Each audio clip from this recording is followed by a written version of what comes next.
Geger Sepehi merupakan salah satu peristiwa yang membuat Keraton Yogyakarta kehilangan banyak manuskrip. Peristiwa ini terjadi pada tanggal 19 sampai dengan 20 Juni tahun 1812. Geger Sepehi adalah pertempuran antara Inggris dan Keraton Yogyakarta. Pada bulan Mei tahun 1811, Daendels digantikan posisinya sebagai gubernur jenderal oleh Jan Willem Janssens. Pada tanggal 4 Agustus tahun 1811, bala tentara Inggris menyerbu Batavia dan membuat Jawa akhirnya jatuh ke tangan Inggris. Dikutip dari buku Anak Bangsawan Bertukar Jalan tahun 2006, karya Budiawan, Belanda yang saat itu menjadi taklukan Prancis menyerah kepada Inggris dan harus menyerahkan wilayah kekuasaannya. Lewat perjanjian Tuntang, Hindia atau Indonesia pun diambil alih oleh Inggris. Karena Inggris telah mengalahkan Belanda, maka Inggris membuat kebijakan terkait pertanahan dan pengelolaan keuangan. Hal ini membuat Sri Sultan Hamengkubuwono II tidak berkenan. Sikap penentangan mulai muncul, bahkan ia menghimpun kekuatan secara terang-terangan.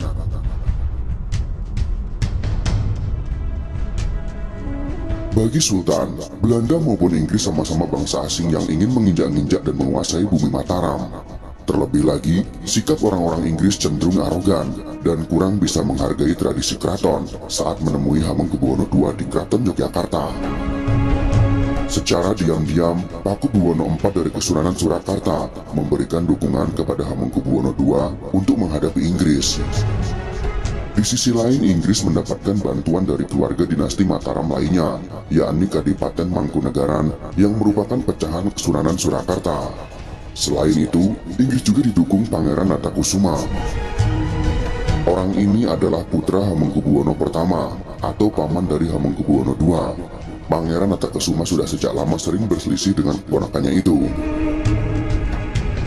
Menurut Merrill Calvin Redlove dalam Sejarah Indonesia Modern tahun 1200 sampai tahun 2008, sebagai musuh dari Hamengkubuwono II, Pangeran Natakusuma berusaha sekuat tenaga agar memperoleh status merdeka dari istana.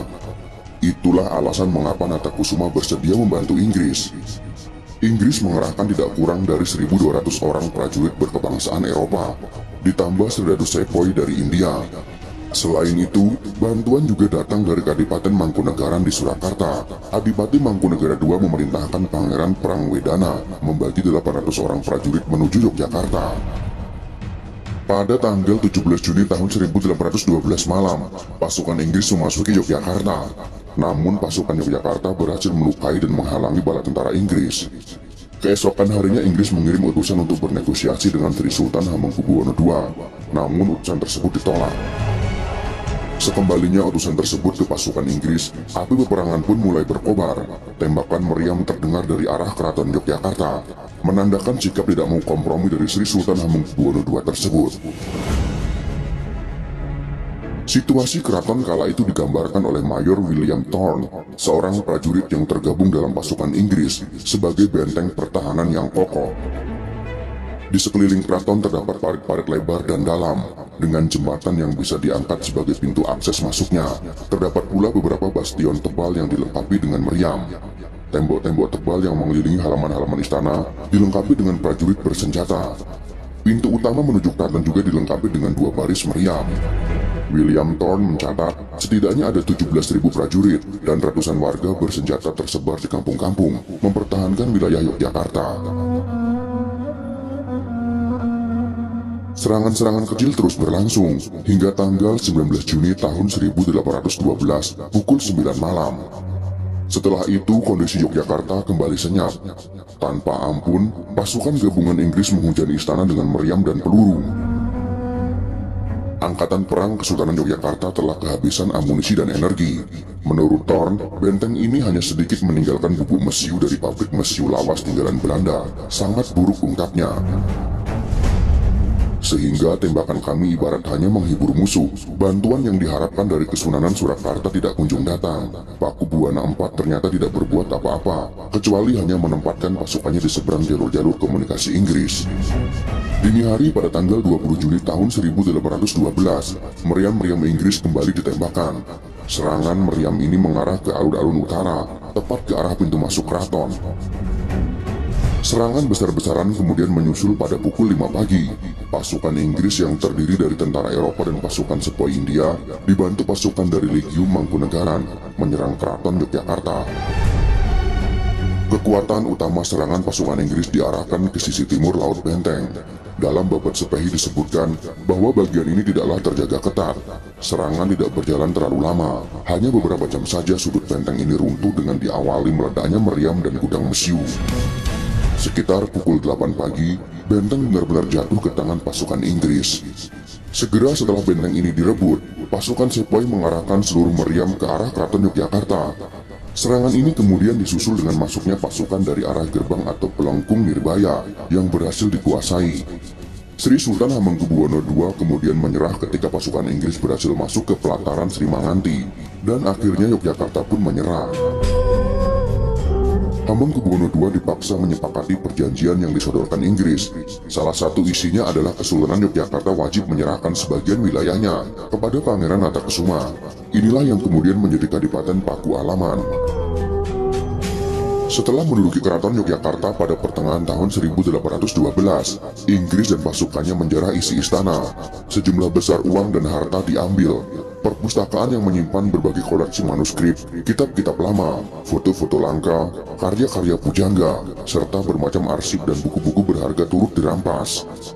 Tidak hanya itu, Sultan Hamengkubuwono II dimakzulkan dari tahtanya, lantas diasingkan ke Penang, kini wilayah Malaysia. Inggris kemudian menaikkan putra Hamengkubuwono II yaitu Raden Mas Surojo sebagai raja baru dengan gelar Hamengkubuwono III. Sudarisman Purwo Kusumo dalam Kadipaten Paku Alaman tahun 1985 menyebutkan, Inggris melantik Pangeran Natakesuma dengan gelar Paku Alam I pada tanggal 29 Juni tahun 1813. Inggris kemudian mengakui Paku Alam I sebagai pangeran merdeka, diberikan tanah, tunjangan, pasukan, hak memungut pajak, serta hak tahta turun-temurun. Pada tanggal 1 Agustus tahun 1812, pemerintah Inggris memaksa Keraton Yogyakarta dan Surakarta untuk menandatangani perjanjian yang sangat merugikan bagi bangsawan-bangsawan Jawa. Perjanjian tersebut memangkas kekuatan militer kerajaan sampai sebatas yang diizinkan Inggris. Beberapa wilayah mancanegara dan negara agung seperti Japan atau Mojokerto, Jipang, dan Gerobokan diambil paksa sehingga membuat para pejabat yang memerintah di sana kehilangan jabatan dan penghasilan. Pengelolaan gerbang-gerbang cukai jalan dan pasar juga diserahkan kepada Inggris. Ini tidak hanya menghilangkan pendapatan dari pungutan, tapi juga membuat perdagangan dikuasai oleh pihak asing. Selain itu, Inggris juga menetapkan bahwa orang asing dan orang Jawa yang lahir di luar wilayah kerajaan berada dalam hukum kolonial. Mereka tidak lagi dapat diadili di bawah hukum Jawa Islam. Kebijakan-kebijakan tersebut membuat pergolakan besar dalam masyarakat Jawa. Ketidakpuasan dan rasa kekecewaan inilah yang kemudian menjadi salah satu pemicu Perang Jawa pada tahun 1825 sampai dengan tahun 1830. Geger Sepehi tidak hanya sebuah sejarah kekalahan yang meruntuhkan kewibawaan, namun juga menjadi tonggak lahirnya tata dunia baru di tanah Mataram, yang akibat-akibatnya masih dapat terus dirasakan hingga saat ini. Menurut Peter Carey, tentara Inggris sepoi menjarah keraton besar-besaran. Peti berisi harta benda dari keraton Hilir Mudik diangkut dengan gerobak melalui alun-alun sampai 4 hari lamanya. Barang-barang tersebut diangkut ke Kepatihan, lalu semua yang berharga seperti manuskrip dibawa ke Rustenburg atau Keresidenan. Hasil jarahan dibagikan di antara para perwira.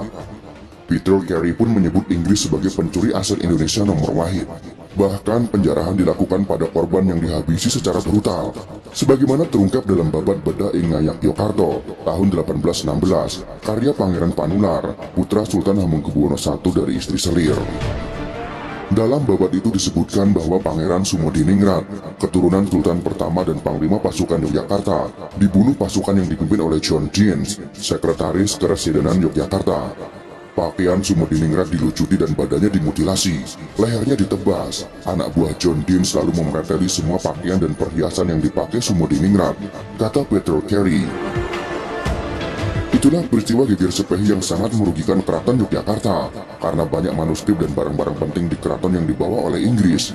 Sampai detik ini, pihak Inggris telah mengembalikan beberapa manuskrip yang telah berbentuk digital. Dari peristiwa geger sepihit tersebut, terlihat jelas gambaran kekejaman tentara kolonial Inggris dan pengkhianatan dari keluarga keraton Yogyakarta sendiri. Semoga peristiwa tersebut dapat dijadikan sebagai bahan renungan dan pelajaran kita semua. Jika kalian suka dengan video ini, silahkan berikan jempol ke atas. Dan jika kalian menganggap video ini bermanfaat, maka bagikanlah untuk teman-teman Anda yang lain. Terima kasih sudah menonton.